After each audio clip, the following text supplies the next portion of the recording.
ಇದೀಗ ನಮ್ಮ ಆಹ್ವಾನಕ್ಕೆ ಓಗೊಟ್ಟು ನಮ್ಮ ಈ ಕಾರ್ಯಕ್ರಮಕ್ಕೆ ಆಗಮಿಸಿರುವಂತ ಬಿಜೆಪಿಯ ರಾಜ್ಯಾಧ್ಯಕ್ಷ ಶಿಕಾರಿಪುರದ ಶಾಸಕರು ಆಗಿರುವಂತ BY ವಿಜಯೇಂದ್ರ ಅವರನ್ನ ವೇದಿಕೆ ಮೇಲೆ ಆಹ್ವಾನಿಸ್ತಾ ಇದ್ದೀನಿ. ದಯಮಾಡಿ DP ಸತೀಶ್ ಸರ್ ಅವರು ವೇದಿಕೆ ಮೇಲೆ ಬರಬೇಕು. ಇದನ್ನ ನಮ್ಮ political bureau head Chidanand Patel ವೇದಿಕೆ ತನಕ ಕರ್ಕೊಂಡು ಬರಬೇಕು. ಹಾಗೆ ಹರಿಪ್ರಸಾದ್ ಕೂಡ ವೇದಿಕೆಗೆ ಬರಬೇಕು. ನಿಮ್ಮೆಲ್ಲರ ಪ್ರೀತಿಯ ಚಪ್ಪಾಳೆಯೊಂದಿಗೆ ನಮ್ಮ ಕರ್ನಾಟಕ ನಂಬರ್ 1 ಕಾರ್ಯಕ್ರಮಕ್ಕೆ ಪ್ರೀತಿಯ ಸ್ವಾಗತ BY ವಿಜಯೇಂದ್ರ ಅವರಿಗೆ. ರಾಜ್ಯದಲ್ಲಿ ಅಭಿವೃದ್ಧಿಗೆ ಇರುವಂತಹ ಅವಕಾಶಗಳು, ಸಂಘಟನಾ ಬಲವರ್ಧನೆ, ಯುವಕರಿಗೆ ಆದ್ಯತೆ ಮತ್ತು ಭವಿಷ್ಯದ ಕರ್ನಾಟಕದ ಬಗ್ಗೆ, ರಾಜ್ಯ ಬಿಜೆಪಿಯ ಕನಸಿನ ಬಗ್ಗೆ ಮಾತಾಡಲಿಕ್ಕೆ ನಮ್ಮ ಜೊತೆ ರಾಜ್ಯ ಬಿಜೆಪಿ ರಾಜ್ಯಾಧ್ಯಕ್ಷರಾಗಿರುವಂಥ BY ವಿಜಯೇಂದ್ರ ಅವರಿದ್ದಾರೆ. ಈ ಕಾರ್ಯಕ್ರಮವನ್ನು ನಡೆಸಿಕೊಡಲಿದ್ದಾರೆ ನನ್ನ senior colleague Sharmitha Shetty. Over to you Sharmitha. ನಮಸ್ಕಾರ. ಕರ್ನಾಟಕ ನಂಬರ್ 1 ಈ ಶತಮಾನದಲ್ಲಿ ಕಾಲು ಭಾಗ ಅಂದರೆ 25% ನಾವು ಕಳೆದಿದ್ದೀವಿ. ಈ ಕಾಲು ಭಾಗದಲ್ಲಿ ಕರ್ನಾಟಕ ಸಾಕಷ್ಟು ಸದ್ದು ಮಾಡಿದೆ. ಅದರಲ್ಲೂ ನಮ್ಮ ಬೆಂಗಳೂರು ಹೂಡಿಕೆ, ಇನೋವೇಷನ್, IT-BTಯಿಂದ ಹಿಡಿದು ಆಪರೇಷನ್ ಸಿಂಧೂರ್ ತನಕ ಜಾಗತಿಕವಾಗಿ ಸಾಕಷ್ಟು ಹೆಸರನ್ನು ಮಾಡಿದೆ. ಈಗ ಮುಂದಿನ 25 ವರ್ಷ ಹೇಗಿರಬೇಕು, ಅಭಿವೃದ್ಧಿಯ ಡೆಫಿನೇಷನ್ ಹೇಗಿರಬೇಕು, ನಮ್ಮ ಮುಂದಿರುವಂಥ ಸವಾಲುಗಳೇನು, ಹಾಗೆಯೇ ಅವಕಾಶಗಳೇನು, ಅಭಿವೃದ್ಧಿಯ ಅವಕಾಶಗಳ ಬಗ್ಗೆ ನಾವೀಗ ಚರ್ಚೆಯನ್ನು ಮಾಡ್ತಾ ಇದ್ದೀವಿ. ನಮ್ಮ ಜೊತೆಗಿದ್ದಾರೆ ಬಿಜೆಪಿಯ ರಾಜ್ಯಾಧ್ಯಕ್ಷ ಹಾಗೆಯೇ ಶಿಕಾರಿಪುರದ ಶಾಸಕರು ಆಗಿರುವಂಥ BY ವಿಜಯೇಂದ್ರ ಅವರು. Heartily welcome sir. ನಮಸ್ಕಾರ. ನ್ಯೂಸ್ 18 ಕರ್ನಾಟಕದ ನ್ಯೂಸ್ ಚಾನೆಲ್ಗಳ ಪೈಕಿ ಹೊಸ ಲೀಡರ್ ಆಗಿ ಹೊರಹೊಮ್ಮಿದೆ. ಒಬ್ಬ ವೀಕ್ಷಕರಾಗಿ ನ್ಯೂಸ್ 18ನ ಈ ಸಾಧನೆ ಬಗ್ಗೆ ಏನು ಹೇಳ್ತೀರಾ? ಮೊದಲನೇದಾಗಿ ನ್ಯೂಸ್ 18 ಕನ್ನಡ ಸುದ್ದಿವಾಹಿನಿಗೆ ಅಭಿನಂದನೆಯನ್ನು ಸಲ್ಲಿಸೋದಕ್ಕೆ ಇಚ್ಛೆಪಡ್ತೇನೆ. ಇದು ಹುಡುಗಾಟಿಕೆ ಮಾತಲ್ಲ. ಇಷ್ಟೊಂದು ಸ್ಟಿಫ್ ಕಾಂಪಿಟೇಷನ್ ಮಧ್ಯನೂ ಸಹ ಎಲ್ಲ ಸುದ್ದಿವಾಹಿನಿಗಳನ್ನು ಹಿಂದಿಕ್ಕಿ ಕನ್ನಡಿಗರ ಮನಸ್ಸನ್ನು ಗೆದ್ದು ಮೊದಲ ಸ್ಥಾನಕ್ಕೆ ತಾವು ಬಂದಿದ್ದೀರಿ. ನ್ಯೂಸ್ 18 ಬಂದಿದೆ ಅಂತ ಹೇಳಿದ್ರೆ ನಿಜವಾಗ್ಲೂ ಕೂಡ ಭಾಳ ಅತ್ಯುತ್ತಮವಾಗಿರ್ತಕ್ಕಂಥ ಸಾಧನೆ. ನ್ಯೂಸ್ 18 ಕನ್ನಡ ಸುದ್ದಿವಾಹಿನಿಗೆ ಅಭಿನಂದನೆಯನ್ನು ಸಲ್ಲಿಸೋದಕ್ಕೆ ಇಷ್ಟಪಡ್ತೇನೆ. ಅಭಿವೃದ್ಧಿ ಅಂತ ಬಂದಾಗ ಸಾಕಷ್ಟು ಸವಾಲುಗಳಿರುತ್ತೆ, ಮತ್ತು ಯುನೀಕ್ ಆಗಿ ಒಬ್ಬರ ಒಂದೊಂದು ಐಡಿಯಾಸ್ ಅಂತ ಇರುತ್ತೆ. ನಿಮ್ಮ ಕಲ್ಪನೆಯಲ್ಲಿ ಅದು ಹೇಗಾಗಬೇಕು ಕರ್ನಾಟಕದ ಅಭಿವೃದ್ಧಿ, ಮತ್ತು ಅವಕಾಶಗಳು ಹೇಗೆ ಸಿಗಬೇಕು? ಅಭಿವೃದ್ಧಿ ಅಂತ ಹೇಳಿದರೆ ಆ ಅಭಿವೃದ್ಧಿ ಆ ರಾಜ್ಯದ ಒಂದು ನಗರಕ್ಕೆ ಸೀಮಿತ ಆಗಿರೋದಕ್ಕೆ ಸಾಧ್ಯ ಇಲ್ಲ. ಅರ್ಥಾತ್ ಬೆಂಗಳೂರು ಅಭಿವೃದ್ಧಿ ಆದ ತಕ್ಷಣ ಇಡೀ ಕರ್ನಾಟಕ ರಾಜ್ಯ ಅಭಿವೃದ್ಧಿ ಆಗ್ತದೆ, ಆ ಭ್ರಮೆಯಲ್ಲಿ ನಾವು ಇರಬಾರ್ದು. ಇವತ್ತು ಅಭಿವೃದ್ಧಿಯ ಪಥದಲ್ಲಿ ಯಶಸ್ಸನ್ನು ಕಾಣಬೇಕು ಅಂತ ಹೇಳಿದರೆ ಯಾವುದೇ ಒಂದು ನಗರಕ್ಕೆ ಸೀಮಿತ ಆಗದೇ ರಾಜ್ಯದ ಎಲ್ಲ ನಗರಗಳು ಕೂಡ ಇದರಲ್ಲಿ ಭಾಗಿಯಾಗಬೇಕಾಗ್ತದೆ, ಮುಂಚೂಣಿಯಲ್ಲಿರಬೇಕಾಗ್ತದೆ. ಆಗ ಮಾತ್ರ ಕರ್ನಾಟಕ ಇಡೀ ದೇಶದಲ್ಲಿ ಅಭಿವೃದ್ಧಿಯಲ್ಲಿ ನಂಬರ್ 1 ಸ್ಥಾನ ಆಗೋದಕ್ಕೆ ಸಾಧ್ಯ ಆಗ್ತದೆ. ಅಂದರೆ ನಾವು ನೋಡ್ದಂಗೆ ಈ ಕಲ್ಯಾಣ ಕರ್ನಾಟಕ, ಉತ್ತರ ಕರ್ನಾಟಕ ಭಾಗದಲ್ಲಿ ಅಭಿವೃದ್ಧಿಯ ಯೋಜನೆಗಳು ಘೋಷಣೆಯಾಗುತ್ತೆ, ಅದು ಘೋಷಣೆಗಷ್ಟೇ ಸೀಮಿತವಾಗಿಬಿಡುತ್ತಾ? ದೇಶದ ಬೇರೆ ಬೇರೆ ರಾಜ್ಯಗಳಲ್ಲಿ ನಾನು ಕೂಡ ಪ್ರವಾಸ ಮಾಡ್ತೇನೆ. ಇದು ಕೇರಳ ಅಂತ ರಾಜ್ಯ ಇರ್ಬೋದು, ತೆಲಂಗಾಣ ಇರ್ಬೋದು. ಕೇರಳ ಅಂತ ಹೇಳಿದಾಗ ಟೂರಿಸಮ್ ನೆನಪಾಗ್ತದೆ. ಇವತ್ತು ಕರ್ನಾಟಕದ ಬಗ್ಗೆ ಚರ್ಚೆ ಮಾಡೋದಾದರೆ ಕರ್ನಾಟಕ IT-BT, ಬಯೋಟೆಕ್ನಾಲಜಿ, ಅದೇ ರೀತಿ ಸರ್ವಿಸ್ ಇಂಡಸ್ಟ್ರಿ, ಮೋರ್ ಇಂಪಾರ್ಟೆಂಟ್ಲಿ ಇದೇ ಚರ್ಚೆ ಆಗ್ತದೆ ವಿನಃ ಇವತ್ತು ನಮಗೆ ಕರ್ನಾಟಕ ಟೂರಿಸಮಲ್ಲಿ ಒಂದು ವಿಪುಲವಾಗಿರ್ತಕ್ಕಂಥ ಅವಕಾಶ ಇದೆ. ಅದೇ ರೀತಿ ಅಗ್ರಿಕಲ್ಚರಲ್ಲೂ ಕೂಡ ಇವತ್ತು ಸಾಕಷ್ಟು ಅವಕಾಶಗಳಿದ್ದಾವೆ. ರಿಲಿಜಿಯಸ್ ಟೂರಿಸಮಲ್ಲೂ ಕೂಡ ಅವಕಾಶ ಇದೆ. ಈ ರೀತಿ ಎಲ್ಲ ಕ್ಷೇತ್ರಗಳಲ್ಲೂ ಕೂಡ ಅಭಿವೃದ್ಧಿ ಪಡಿಸ್ತಕ್ಕಂಥ ನಿಟ್ಟಿನಲ್ಲಿ ನಾವು ಮುಂದಾಲೋಚನೆ ಮಾಡಬೇಕಾಗ್ತದೆ. ನಾವು ಯಶಸ್ಸನ್ನು ಕಾಣೋದಕ್ಕೆ ಸಾಧ್ಯ ಆಗ್ತದೆ. ಆ್ಯಂಡ್ ದೆರ್ ವಿಲ್ ಬಿ ಅದು ಸಸ್ಟೈನ್ಡ್ ಒಂದು ಯಶಸ್ಸು ಕೂಡ ಆಗ್ತದೆ. ವಿಕಸಿತ ಭಾರತ ಅನ್ನೋದು ನಿಮ್ಮ ಸಂಕಲ್ಪ. ಹಾಗಾಗಿ ವಿಕಸಿತ ಭಾರತಕ್ಕೆ ಕರ್ನಾಟಕದ ಕೊಡುಗೆ ಕೂಡ ಬೇಕಾಗಿರೋದ್ರಿಂದ ಕರ್ನಾಟಕದ ಕಾಂಟ್ರಿಬ್ಯೂಷನ್ ಯಾವ ಥರ ಇರಬೇಕು ಅನ್ನೋದು ನಿಮ್ಮ ಉತ್ತರ. ಮತ್ತು ಅದಕ್ಕೆ ಫೇಸ್ ಮಾಡಬೇಕಾಗಿರುವಂಥ challenges. Of course every opportunity comes with challenges. ಯಾವುದೇ ಅವಕಾಶಗಳಿದ್ದಾಗ ಅಲ್ಲಿ ಸವಾಲುಗಳು ಇದ್ದೇ ಇರ್ತದೆ. ಇವತ್ತು ನಮ್ಮ ಪ್ರಧಾನಮಂತ್ರಿ ನರೇಂದ್ರ ಮೋದಿಜಿಯವರು ಭಾರತ ಇವತ್ತು ವಿಶ್ವಗುರು ಆಗಬೇಕು ಅಂತೇಳಿದರೆ, ಭಾರತ 2047ನೇ ಇಸ್ವಿಗೆ ಅಭಿವೃದ್ಧಿ ರಾಷ್ಟ್ರ ಆಗಿ ಪರಿವರ್ತನೆ ಆಗಬೇಕು ಅಂತೇಳಿದರೆ Karnataka has a major role to play. ನಮ್ಮ ರಾಜ್ಯದ ಪಾತ್ರ ಬಹಳ ಮುಖ್ಯವಾಗಿರ್ತಕ್ಕಂಥದ್ದು. ಆಲ್ಮೋಸ್ಟ್ 351 ಕಿಲೋಮೀಟ್ರಷ್ಟು ಕೋಸ್ಟಲ್ ಲೈನ್ ಇದೆ ನಮ್ಮಲ್ಲಿ. ಅಂದರೆ India's 8th longest coastal line ಇದೆ. ಆದರೆ ಇವತ್ತೇನಾಗಿದೆ, ನಾವು ಅದನ್ನು ಟೂರಿಸಮ್ ನಿಟ್ಟಿನಲ್ಲಿ ಅದನ್ನು ಅಭಿವೃದ್ಧಿ ಪಡಿಸೋಕ್ಕೆ ಸಾಧ್ಯ ಆಗಿದೆಯಾ? ಅಲ್ಲಿ ಎಕೋ ಟೂರಿಸಮ್ಗೆ ಅವಕಾಶ ಇದೆ, ಸಾಕಷ್ಟು ಮೆಡಿಕಲ್ ಕಾಲೇಜ್ ಇದೆ. ಮೆಡಿಕಲ್ ಟೂರಿಸಮ್ ನಾವು ಅದಕ್ಕೂ ಇನ್ನೂ ಕೂಡ ಸದ್ಬಳಕೆ ಮಾಡಿಕೊಂಡಿಲ್ಲ. ಅದೇ ರೀತಿ ನೀವು ಕಲ್ಯಾಣ ಕರ್ನಾಟಕಕ್ಕೆ ಬಂದರೆ ಸಾಕಷ್ಟು ಮಿನರಲ್ ಡೆಪಾಸಿಟ್ಸ್ ಇದೆ. ಉತ್ತರ ಕರ್ನಾಟಕದ ನಮ್ಮ ಯುವ ಜನತೆ ಉದ್ಯೋಗವನ್ನು ಹುಡ್ಕೊಂಡು ಇವತ್ತು ಆಂಧ್ರ ಪ್ರದೇಶಕ್ಕೆ ಹೋಗ್ತಾರೆ, ಗೋವಾಗೆ ಹೋಗ್ತಾರೆ, ಅಥವಾ ನೆರೆ ರಾಜ್ಯಗಳಿಗೆ ಹೋಗ್ತಾರೆ ಅಂತ ಹೇಳಿದ್ರೆ, ಎಲ್ಲೋ ಒಂದು ಕಡೆ ಏನು ನಮ್ಮ ರಾಜ್ಯಕ್ಕೆ ಇವತ್ತು ಪೊಟೆನ್ಷಿಯಲ್ ಇದೆ ಅದನ್ನು ಸರಿಯಾಗಿ ಸದ್ಬಳಕೆ ಆಗಿಲ್ಲ ಅಂತಕ್ಕಂಥದ್ದು ನನ್ನ ಸ್ಪಷ್ಟವಾಗಿರ್ತಕ್ಕಂಥ ಅಭಿಪ್ರಾಯ. ಆ ನಿಟ್ಟಿನಲ್ಲಿ ಮುಂದಾದರೂ ಸಹ ಯಾವುದೇ ಸರ್ಕಾರ ಇರ್ಬೋದು, ನಾನು ಯಾವುದೇ ಈ ವೇದಿಕೆನ ರಾಜಕೀಯವಾಗಿ ಬಳಸ್ಕೋಬೇಕು ಅಂತ ನಾನು ಬಯಸೋದು ಇಲ್ಲ. ಆದರೆ ಯಾವುದೇ ಒಂದು ರಾಜ್ಯ ಸರ್ಕಾರ ಈ ನಿಟ್ಟಿನಲ್ಲಿ ಆಲೋಚನೆ ಮಾಡಿದಾಗ ಮಾತ್ರ ಇವತ್ತು ನಾವು ಅಭಿವೃದ್ಧಿ ಪಥದಲ್ಲಿ ಹೋಗೋದಕ್ಕೆ ಸಾಧ್ಯ ಆಗ್ತದೆ. ಭವಿಷ್ಯದ ಭಾರತವನ್ನು ಕಟ್ಟಬೇಕಾದ್ರೆ ಅಥವಾ ಭವಿಷ್ಯದ ಕರ್ನಾಟಕವನ್ನು ಕಟ್ಟಬೇಕಾದ್ರೆ ಯುವ ಜನತೆಯ ಪಾತ್ರ ಮಹತ್ವದ್ದು. ರಾಜಕಾರಣದಲ್ಲಿ ಆಸಕ್ತಿ ಇರುವಂಥ ಯುವಕರಿಗೆ ನಿಮ್ಮ ಸಂದೇಶ, ಜೊತೆಗೆ ಒಂದು ಬ್ಯಾಕ್ ಬೋನ್ ಅಂತ ಬೇಕಾಗುತ್ತೆ ರಾಜಕಾರಣಕ್ಕೆ ಬಂದಾಗ. ಸೊ ನಿಮಗೆ ಕುಟುಂಬದ ಸಪೋರ್ಟ್ ಇದ್ರೂ ಕೂಡ ಏನೆಲ್ಲ ಸವಾಲುಗಳನ್ನು ನೀವು ಫೇಸ್ ಮಾಡಿದ್ರಿ ಆ್ಯಂಡ್ ಮಾಡ್ತಾ ಇದ್ದೀರಾ?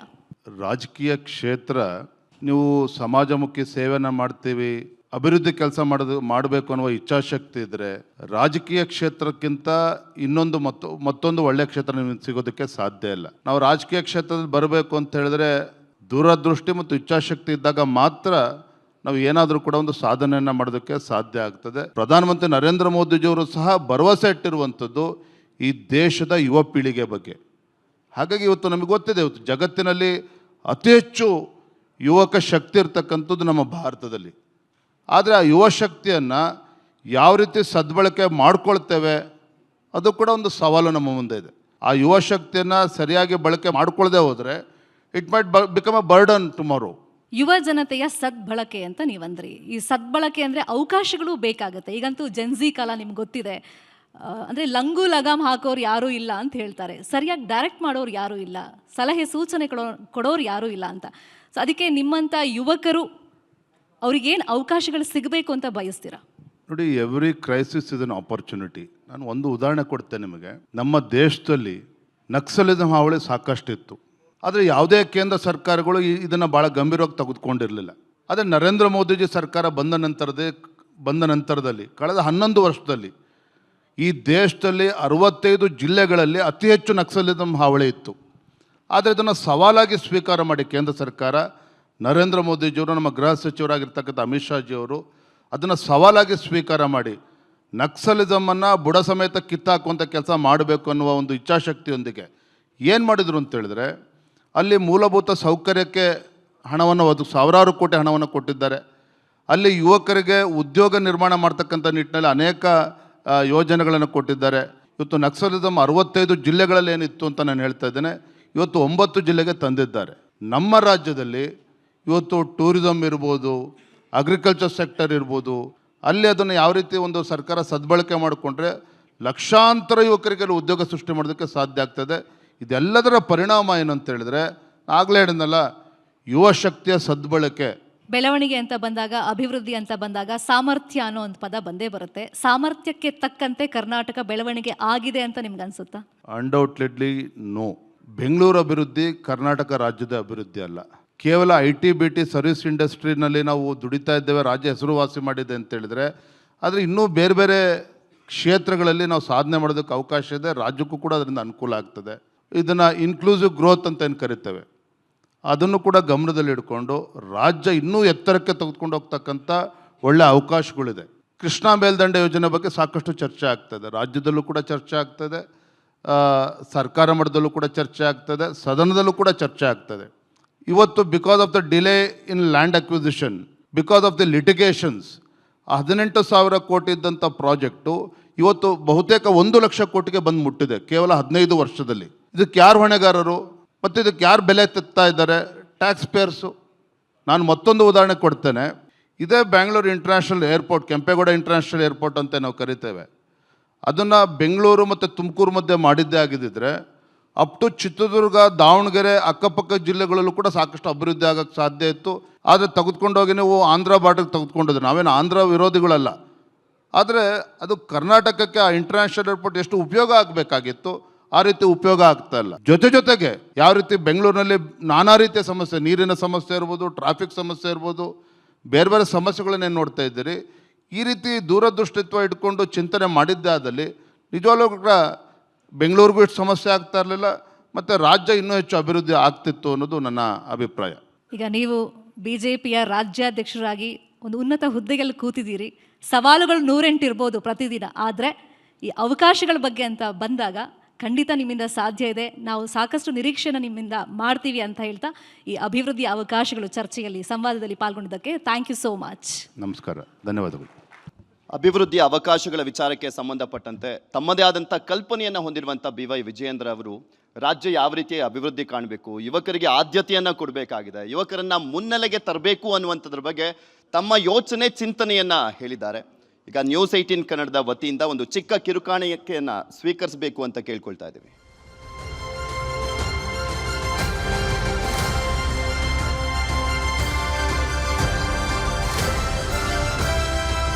GG ಹಿರೇಮಠ್ ಅವರು managing director GP builders and developers, ಅವರು ಕೂಡ ಒಂದು ಚಿಕ್ಕ ಕಿರುಕಾಣಿಕೆಯನ್ನು ಕೊಡ್ತಾ ಇದ್ದಾರೆ, ಅದನ್ನು ಕೂಡ ಸ್ವೀಕರಿಸಬೇಕು.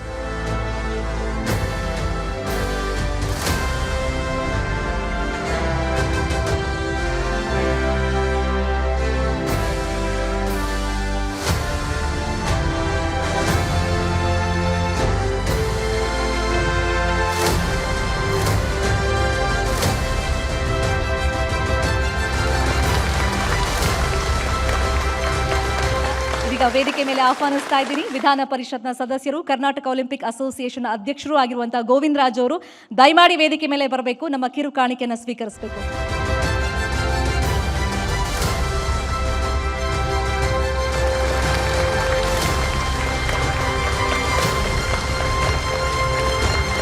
ಎಲ್ರಿಗೂ ನಮಸ್ಕಾರ.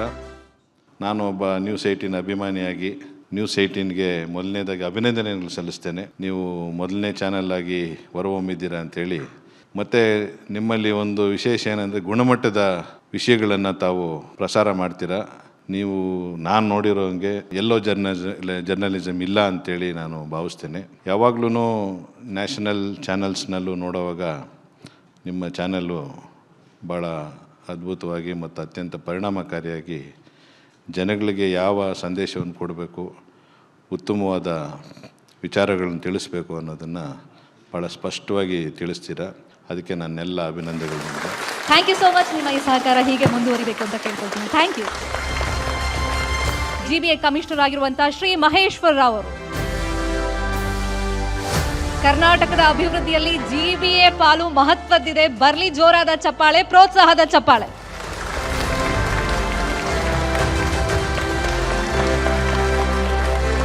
ಎಲ್ಲರಿಗೆ ನಮಸ್ಕಾರ. I would like to first wish news 18 all the best. They having this wonderful programme. ಇವತ್ತು ಒಂದು ಒಳ್ಳೆ ಚೆನ್ನಾಗಿ ಕಾರ್ಯಕ್ರಮ ಮಾಡ್ತಾ ಇದ್ದಾರೆ. ಸತೀಶ್ ಅವರು ಒಂದು he's always be the leading person in TV in journalism, and I have had many interactions with him, both online, I mean mostly offline, but and his acuity, I would say, or sharpness and insights are something which is very admirable. ಅದಕ್ಕೆ ತಾವೆಲ್ಲರೂ ಇವತ್ತು ಕರೆಸಿದಿರಿ. This ಒಂದು ಭಾಳ ಅದ್ಭುತ ಕಾರ್ಯಕ್ರಮಕ್ಕೆ ಬಂದಿದ್ದೀರಿ. ನಾವು GBA ಕಡೆಯಿಂದ we would like to see that we continue to work towards the development of Bangalore. Every stakeholder, ತಾವು ಏನು ನಮಗೆ ಫೀಡ್ಬ್ಯಾಕ್ ಕೊಡ್ತೀರಿ, ತಾವು ಏನು ನಮ್ಮ ಏನು ಇನ್ಫಾರ್ಮೇಷನ್ ಅಥವಾ ನಾವು ಏನು ಜನರಿಗೆ ಮಾಹಿತಿಗೋಸ್ಕರ ಸಹ ಕೊಡ್ಲಿಕ್ಕೆ ಮುಂದೆ ಬರ್ತೇವೆ, ಅದು ನೀವು ಸರಿಯಾಗಿ ಎಲ್ಲರಿಗೆ ಮುಟ್ಟಿಸಿದರೆ ಮತ್ತು ಅವರದ್ದು ಏನು ಫೀಡ್ಬ್ಯಾಕ್ ಇದೆ ಅದನ್ನು ತಗೊಂಡು ನಾವು ನಮ್ಮ ಏನು ಕಾರ್ಯಕ್ರಮ ರೂಪಿಸಿ ಇನ್ನೂ ಒಳ್ಳೆ ರೀತಿಯಿಂದ ನಾವು ಮಾಡಿಸ್ಲಿಕ್ಕೆ ಅವಕಾಶ ಇರುವಾಗ we will definitely do very well. ಎಲ್ಲ stakeholders are very important for the overall development of this city which is so dear to all of us. Thank you so much sir, ನಮ್ಮ ಈ ಕಾರ್ಯಕ್ರಮಕ್ಕೆ ಬಂದಿದ್ದಕ್ಕೆ, support ಮಾಡಿದ್ದಕ್ಕೆ thank you.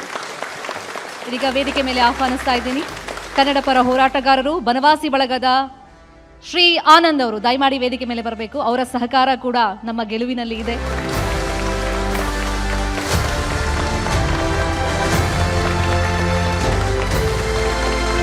News 18 ಬಳಗಕ್ಕೆ ಅಭಿನಂದನೆಗಳು.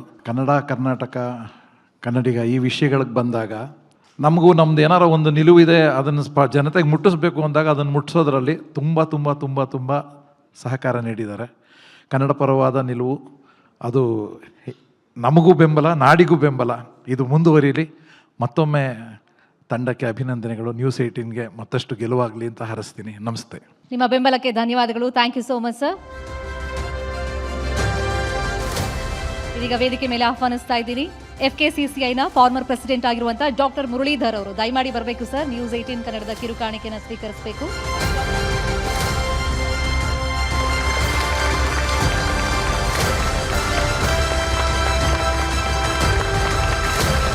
Well, I have seen this channel grow from strength to strength and attain the position of number 1 in Karnataka. Congratulations to all the work put in by all the people.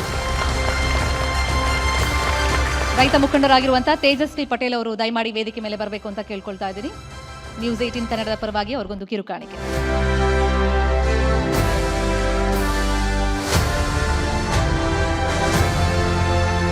ನಾನು ಬೇರೆ ಬೇರೆ ಕಡೆ ಚರ್ಚೆಯಲ್ಲಿ ಭಾಗವಹಿಸಿದ್ದೀನಿ. ಇಂಥದೇ ಉತ್ತರ ಬೇಕು ಅಂತ ನಿರ್ದಿಷ್ಟ ಪ್ರಶ್ನೆ ಕೇಳೋದು, ಅವರ ಉತ್ತರ ನಿರೀಕ್ಷಿಸದೆ ಬೇರೆ ಉತ್ತರ ಬಂದ ತಕ್ಷಣ ನಮ್ಮ ಚರ್ಚೆಯನ್ನು ಕಡಿತಗೊಳಿಸೋದನ್ನು ನೋಡಿದ್ದೀನಿ. ಆದರೆ ಹರಿಪ್ರಸಾದ್ ಅವರ ಚರ್ಚೆಯಲ್ಲಿ ಎಂದೂ ಆ ಅನುಭವ ಆಗಿಲ್ಲ. ಎಲ್ಲರ ವಿಚಾರಗಳನ್ನು ಸ್ವಾಗತಿಸೋ ಮನಸ್ಸೇನಿದೆ ಅದು ಬೆಳವಣಿಗೆಗೆ ಕಾರಣ ಆಗುತ್ತೆ. ಆ ದೃಷ್ಟಿಯಿಂದ ಅದರ ಭಾಗವಾಗಿ ನ್ಯೂಸ್ 18 ಇವತ್ತು ಪ್ರಥಮ ಸ್ಥಾನ ಪಡೆದಿದೆ ಅನ್ನೋದು ನನ್ನ ಅಭಿಪ್ರಾಯ. Thank you so much sir, ನಮ್ಮ ಜೊತೆ ಬಂದಿದ್ದಕ್ಕೆ, ಕೈ ಜೋಡಿಸಿದ್ದಕ್ಕೆ, ಕಾರ್ಯಕ್ರಮಕ್ಕೆ ಬಂದಿದ್ದಕ್ಕೆ. ಮತ್ತೊಬ್ಬ ವಿಶೇಷ ಅತಿಥಿಯನ್ನ ವೇದಿಕೆ ಮೇಲೆ ಕರೀತಾ ಇದ್ದೀವಿ. ಕ್ಯಾಂಪ್ಸ್ನ ಶಶಿಕುಮಾರ್ ಅವರು ದಯಮಾಡಿ ವೇದಿಕೆ ಮೇಲೆ ಬರಬೇಕು. ನ್ಯೂಸ್ 18 ತಂಡಕ್ಕೆ ಅಭಿನಂದನೆಗಳನ್ನು ಸಲ್ಲಿಸ್ತಾ, ಬಡವರ ಮಧ್ಯಮ ವರ್ಗದವರ ಶಿಕ್ಷಣಕ್ಕೆ ನ್ಯಾಯ ಏನು ಒದಗಿಸ್ಬೇಕು ಆ ಒದಗಿಸೋವಂಥ ಧ್ವನಿ ನಾನು ಮಾಡ್ತಾ ಇದ್ದಾಗ ನನಗೆ ಸದಾ ಬೆಂಬಲವಾಗಿ ಹರಿಪ್ರಸಾದ್ ಅವರು ಅವರ ನಿಜವಾಗ್ಲೂ ಹೇಳಬೇಕು ಅಂದರೆ ನಿಮ್ಮ ಅನೇಕ ಚರ್ಚೆಗಳು ನಾವು ಇವತ್ತಿಗೆ ಅದು ಕನಸಾಗಿ ನೆನಸಾಗಿದೆ. ಈ ಎಲ್ಲದಕ್ಕೂ ಕೂಡ ಮಾಧ್ಯಮಕ್ಕೆ ವಿಶೇಷವಾಗಿ ಅಭಿನಂದನೆ ಜೊತೆಗೆ ಕೃತಜ್ಞತೆಗಳನ್ನು ಜನರ ಪರವಾಗಿ ಈ ರಾಜ್ಯದ ವಿದ್ಯಾರ್ಥಿಗಳು ಮತ್ತು ಬಡ ಕುಟುಂಬದವರ ಪರವಾಗಿ ನಾನು ಸಲ್ಲಿಸೋದಕ್ಕೆ ಇಷ್ಟಪಡ್ತೀನಿ. Thank you. Thank you so much sir. ಹೀಗೆ ನಿಮ್ಮ ಸಹಕಾರ ನಮ್ಮ ಜೊತೆ ಇರಲಿ ಅಂತ ಆಶಿಸ್ತಾ ಥ್ಯಾಂಕ್ ಯು ಸೋ ಮಚ್.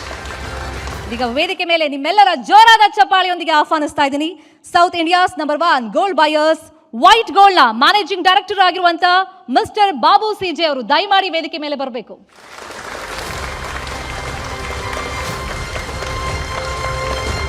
ವೇದಿಕೆ ಮೇಲೆ Basavaraju sales head news 18 Kannada ಇದ್ದಾರೆ. ದಯಮಾಡಿ ಕಿರುಕಾಣಿಕೆಯನ್ನು ಕೊಡಬೇಕು. ಹರಿಪ್ರಸಾದ್ ಕೂಡ ಕೈ ಜೋಡಿಸಬೇಕು. ನಮ್ಮ ಇವತ್ತಿನ ಕಾರ್ಯಕ್ರಮದ ಮತ್ತೊಬ್ಬರು ಸ್ಪಾನ್ಸರ್ ಕ್ರೇವ್ ಮ್ಯಾನ್ ಐಸ್ ಕ್ರೀಮ್ನ ಮ್ಯಾನೇಜಿಂಗ್ ಡೈರೆಕ್ಟರ್ ಆಗಿರುವಂಥ ಮಿಸ್ಟರ್ ವಿಜಯ್ ಅವರು ದಯಮಾಡಿ ವೇದಿಕೆ ಮೇಲೆ ಬರಬೇಕು. ನಿಮ್ಮ ಸಹಕಾರಕ್ಕೆ ಧನ್ಯವಾದ ತಿಳಿಸ್ತಾ ನ್ಯೂಸ್ 18 ಕನ್ನಡದ ಪರವಾಗಿ ಒಂದು ಕಿರುಕಾಣಿಕೆ.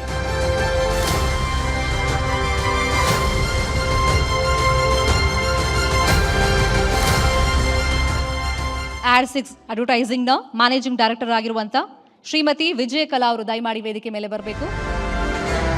ಹಾಗೆ ಸುಧಾಕರ್ ಅವರು ಕೂಡ ವೇದಿಕೆ ಮೇಲೆ ಬರಬೇಕು.